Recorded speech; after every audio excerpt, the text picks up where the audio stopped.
They're shooting them like dogs. Yeah.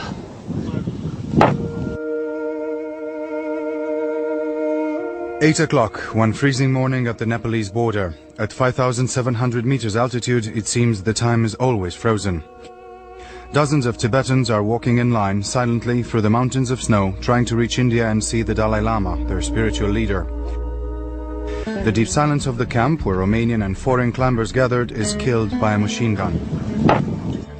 Everybody can see a Chinese soldier standing in the shooting position. He opens fire. The bullets hit human flesh. Tibetans fall to the ground. One of them seems to escape the bullets but is hit by a second round. He dies in the snow. As if nothing happened, the group of pilgrims walks away and never looks back. The ProTV cameraman gets the incredible scenes on tape. He is 1 kilometer away from the Tibetans when he watches another victim falling down. The Danish and the British climbers are simply overwhelmed by what they see. It's very strange for me to see all this thing happens, to see this thing happen so close. I'm not used to it. I don't know what right the Chinese think they have to do things like this. There's no need to kill. Hours pass by. A stranger arrives in the camp. He is one of the hunted Tibetans. He hides in the toilet. You wanted to go to Dalai Lama?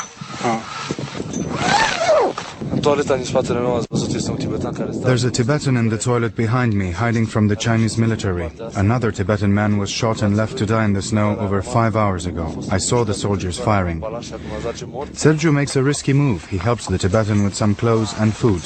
I gave him some of my clothes. I also shared with him some food I had. In the distance, 3 Chinese soldiers count their victims. Undisturbed, they leave one body in the snow. Trying to find new information, the Chinese soldiers enter the climbers' camp. They have more than 20 prisoners, 7 of them are children. For them, the pilgrimage to the Dalai Lama will end in a jail cell. The Chinese soldiers are smoking, relaxed. For them, it's just another successful mission. In spite of what all the climbers witnessed, the Chinese news agency, Xinhua, announces that Chinese frontier soldiers tried to persuade the group of Tibetans to go home, but the Tibetans refused and attacked the soldiers. These were then forced to defend themselves and to wound 2 persons. This is just another episode from an endless story. It started 47 years ago when the Dalai Lama was forced by the Chinese troops to flee in Dharamshala. Now the Dalai Lama heads the Tibetan government in exile from India.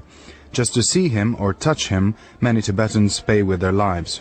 Meanwhile, year after year, they are forced to watch their beloved religious temples turned into rubble.